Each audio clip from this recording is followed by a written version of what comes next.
All right. Good day, everyone. So it's a pleasure having you in our channel today. So today's date is 20. Oh, today is 20th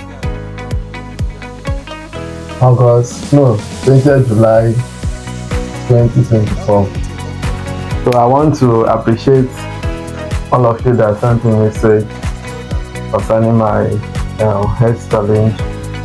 I'm recovering strong, so I give thanks to God, and we'll continue to serve you with the best of ideas that we have. As I'd like you to understand that we are researchers. Like what I do, so this is what I study in school from Nanyuka University, Nigeria. But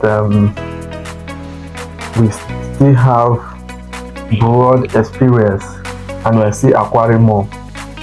So according to science, the information you pass across to people are information that have been the results have been established. So most of what I'm teaching you are things that we have been doing for long, and they have been giving us repeated success.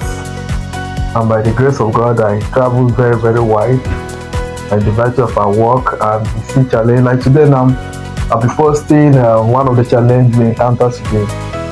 One of my clients, so I discovered that she's living in Port Harcourt, not too far from me, and we decided to pay her a visit and visit her farm. So what is her challenge? Her challenge is that if she has nothing, when they come out very well, that's what she says.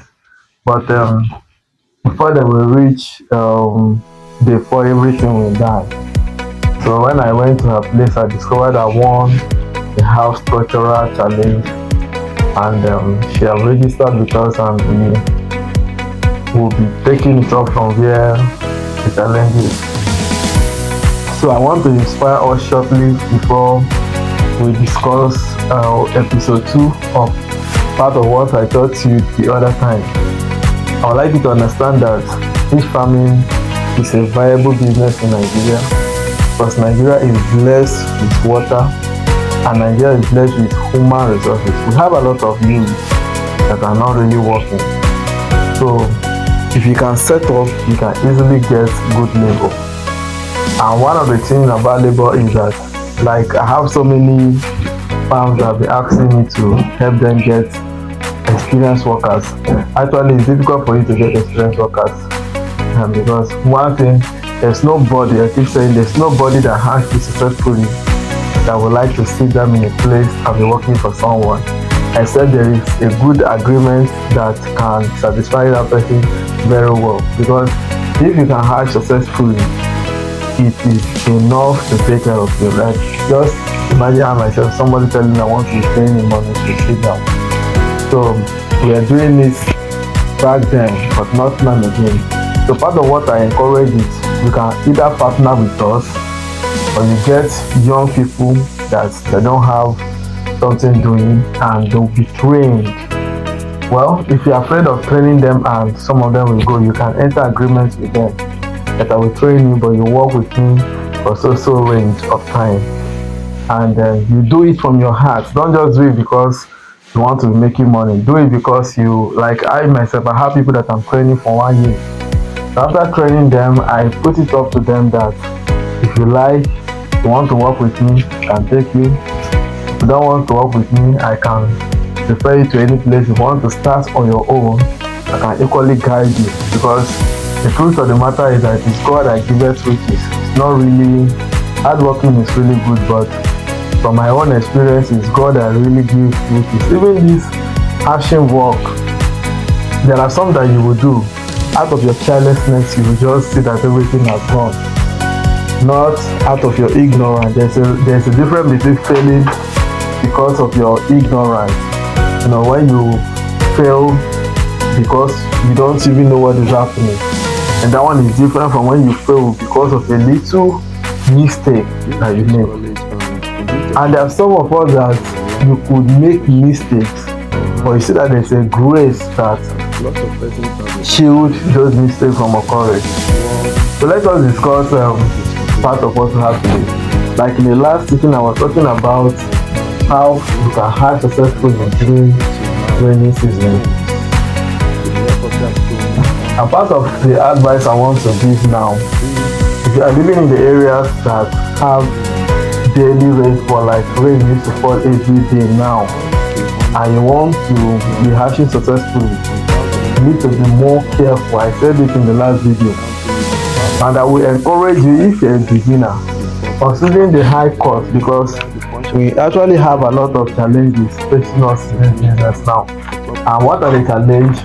Number one is that broodstock. The cost of broodstock is very high if you don't have your own and you want to buy. And even to buy, I know a lot of persons that have been calling me for like 2 months now. To get broodstock for them is a big problem. Then if your area does not have a steady power supply, because of using diesel or fuel to run the power, you see that you'll be spending huge amount of money. So my own advice is that in a period like this, we have some factors that are attacking the hatchery, which are, I talk about temperature the other time, pH, availability of broodstock.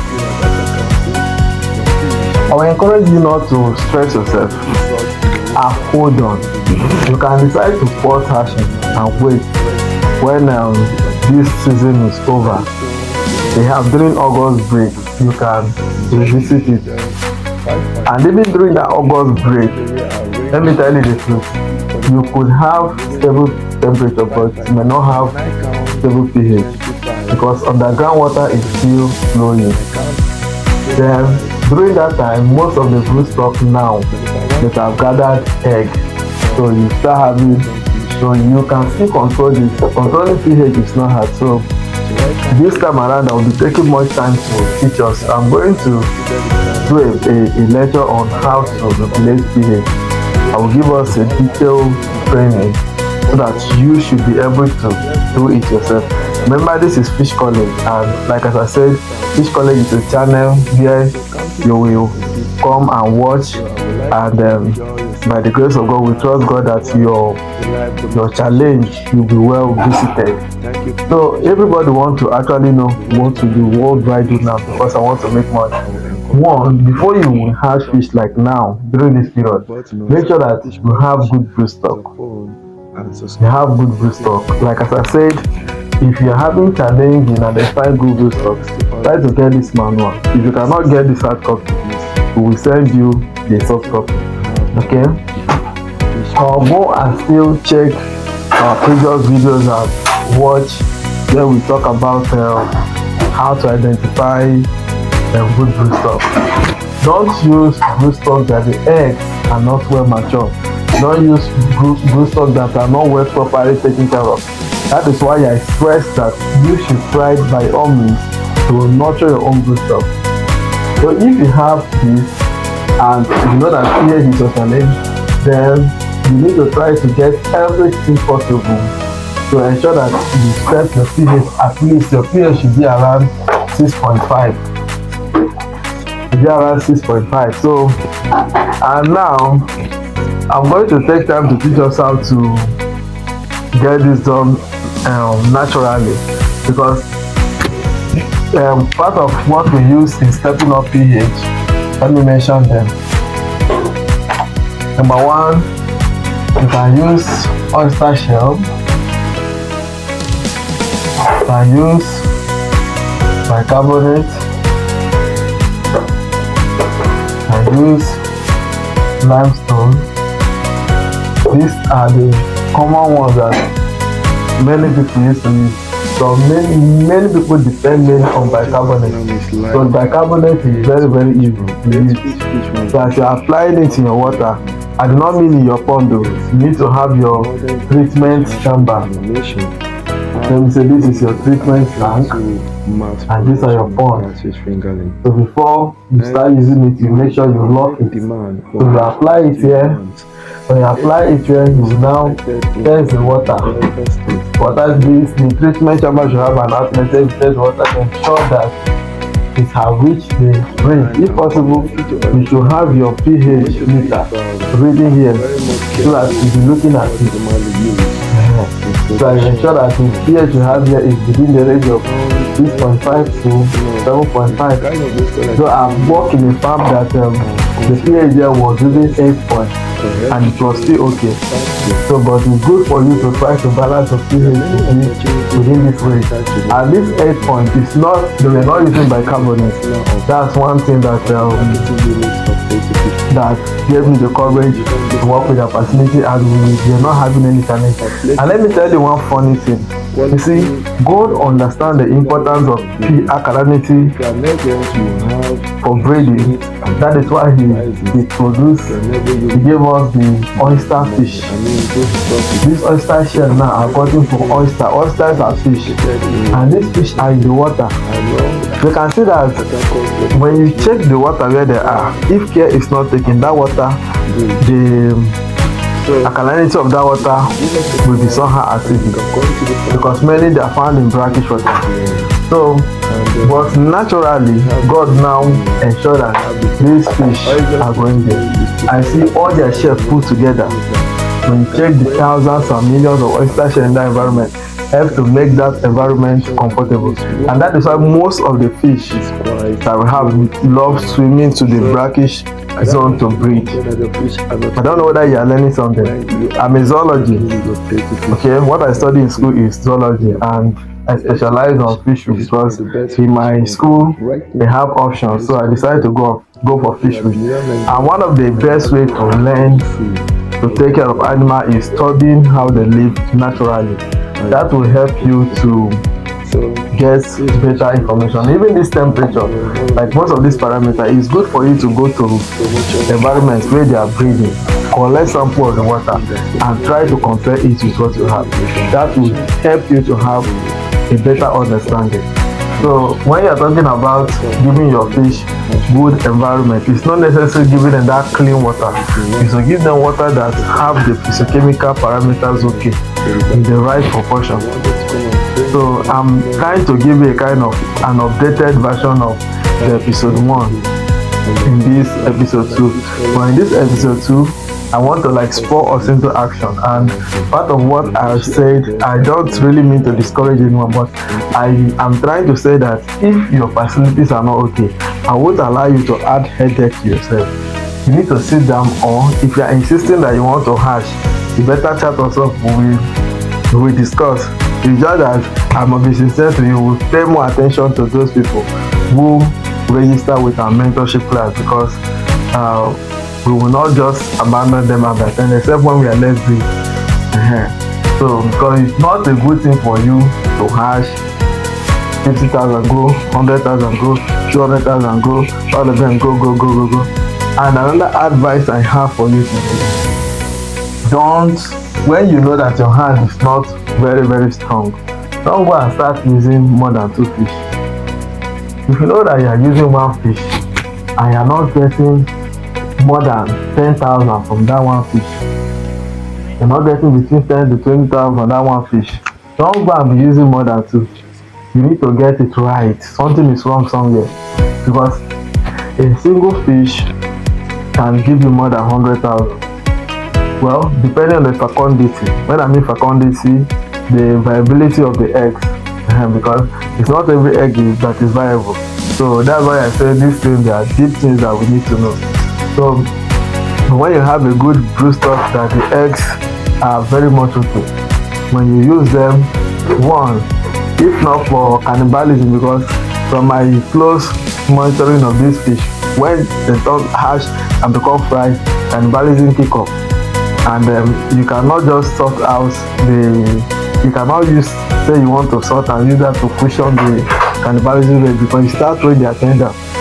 So it is not very much possible for you to even harvest 70% of what hatch out for you, no matter how careful you are. It's not possible, because even the fish themselves, they love feeding on what they have. So can I call this episode 2 more like a guide to some of us who are really desperate to hatch, because everybody wants to survive, everybody wants to make money, and many people have attended seminar and they learned that you can become millionaire overnight from hashing. Well, I myself, I'm just like giving you, I love telling people real truth. So we are still working, and I don't want to take this video too far. I thank God that I'm stronger and better off now.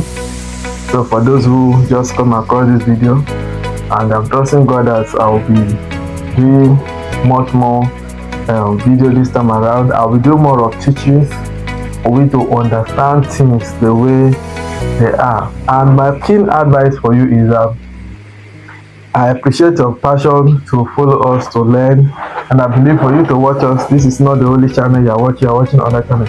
But I will encourage you, don't just depend on what you're watching. Try things on yourself. Be bold enough to try it. Though many of us, we study from the school, but you can still try things and try to keep record of your observations.